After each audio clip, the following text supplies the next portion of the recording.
Hi, this is Dr. Gregory Sadler. I'm a professor of philosophy and the president and founder of an educational consulting company called Reason.io, where we put philosophy into practice. I've studied and taught philosophy for over 20 years, and I find that many people run into difficulties reading classic philosophical texts. Sometimes it's the way things are said or how the text is structured. But the concepts themselves are not always that complicated, and that's where I come in. To help students and lifelong learners, I've been producing longer lecture videos and posting them to YouTube. Many viewers say they find them useful. What you're currently watching is part of a new series of shorter videos, each of them focused on one core concept from an important philosophical text. I hope you find it useful as well. Section 5 of William James' essay, The Will to Believe, is entitled Empiricism and Absolutism, and he views these as two different, you might say, intellectual comportments on a global scale that individuals adopt. Now, they're also, you could say, ideal types. It's very rare that you can find somebody who's a pure absolutist, and as we're going to see, empiricists are not always behaving empirically. As a matter of fact, they often behave like absolutists in certain respects, and we could think of a continuum between them.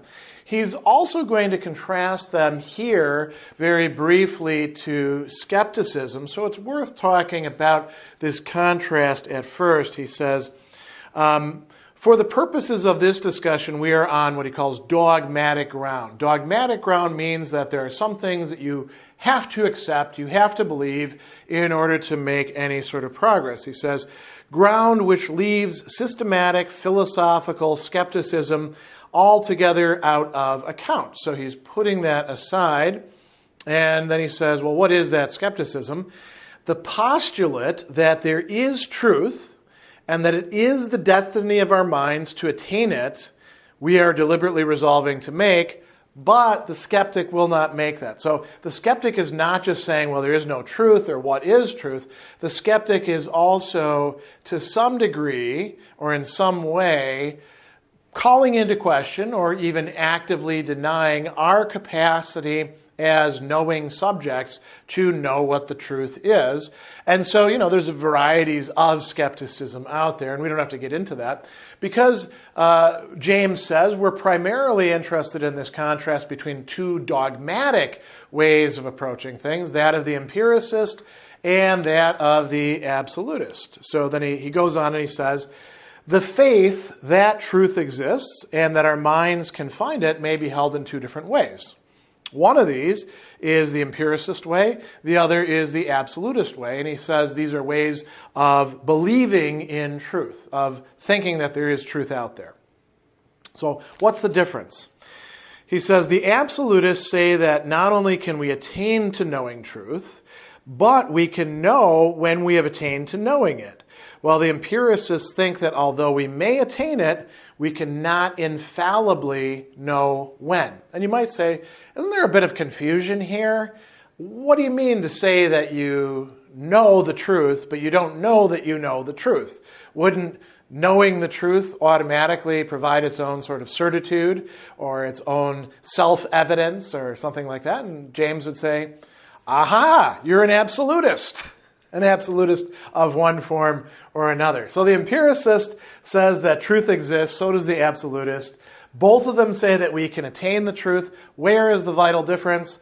The empiricist says we can't be sure that we actually have the truth. We can go by probabilities or our best guesses up to this point, whereas the absolutist says, no, I can know for certain that this is the truth. And so, we might see this as a new version of continental rationalism versus British empiricism. But, William James has pointed out in other places that the empiricists as a school were often not quite empirical enough, and that there's a lot of rationalism still in there. Be that as it may. Let's go on. He says that to know is one thing, to know for certain that we know is another. We can hold the first being possible without the second. So the empiricist is willing to say, yes, we can know things, we just can't always know that we know them. And that's not denying that we can't ever know that we know them, just saying sometimes we have to be unsure. Sometimes we say, I think I know this, but I'm not entirely sure. If you want to call that belief, if you want to call that faith, if you want to call that something other than knowledge as such, go on ahead. That's perfectly fine. So then he says, what these do is show very different degrees of dogmatism in their lives. So it's not just about purely intellectual or theoretical matters, it's also about practical matters as well. And then he says, if we look at the history of opinions, we can see that the empiricist tendency, now notice the term here, has largely prevailed. It doesn't mean that it dominated. It doesn't mean that you can identify it with science. So the empiricist tendency is found in science, where in philosophy the absolutist tendency has had everything its own way. And then he's got a nice line here, the characteristic sort of happiness which philosophies yield has mainly consisted in the conviction felt by each successive school or system that by it bottom certitude had been attained. Other philosophies are collections of opinions, mostly false. My philosophy gives standing ground forever.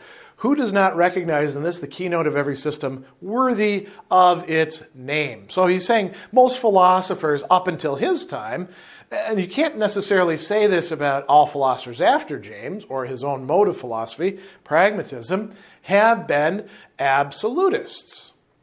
Interestingly, even, this is a bit of a side note, the schools that stressed how they were, we could say, empirical or existential or pick whatever you want, and that they were getting away from absolutism, very often as they turned into schools, they became absolutists of their own, didn't they? So you can find new versions of dogmatism arising at every point. He uses as an example scholastic orthodoxy. What does he mean by scholastic orthodoxy?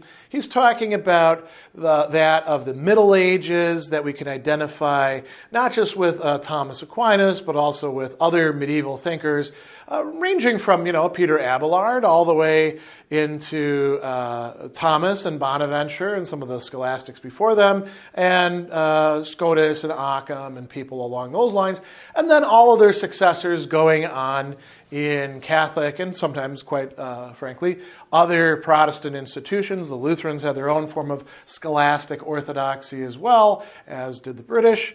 So he says, scholastic orthodoxy has beautifully elaborated this absolutist conviction in a doctrine which it calls that of objective evidence. What does this mean? There's some things that we cannot doubt because we just see that they're true.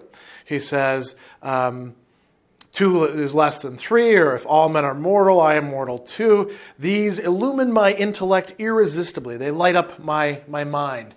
They have what Descartes would call the natural light shining in on them, right? He says the certitude it brings involves an aptitudinem ad extorquendum certum essensum on the part of the truth envisaged, and on the side of the subject a quietem in cognitione, which once the subject is mentally received, that leaves no possibility of doubt behind, and in the whole transaction nothing operates but the entitas ipsa of the object and the entitas ipsa of the mind. And he's deliberately using Latin there. He says we slouchy modern thinkers don't like Latin, but we've got our own ways of doing things. What do these terms mean? It's basically saying that there is a force that compels an assent on the part of the mind, that we're grasping the thing itself, the entitas ipsa, and we're doing so with the mind itself, and that the mind itself is able to reflect and realize certitude in itself. Right? The quietum in cognitione means a rest in the thought of the thing, a being satisfied with the thing. And so the scholastics are saying this is the basis for our true judgments that we make, and we can be completely certain about these sorts of things. So that's a form of absolutism. Even modern stuff can be absolutist, though. So he says, our own state of mind is very much like this whenever we uncritically abandon ourselves. You believe in objective evidence, and I do. Of some things we feel that we're certain we know, and we know that we do know. There's something that gives a click inside of us, a bell that strikes 12 when the hands of our mental clock have swept the dial and meet over the meridian hour. And here James says something that we really ought to take quite seriously. He says that modern empiricists are often absolutists of a different sort. That they're only what he calls empiricists upon reflection.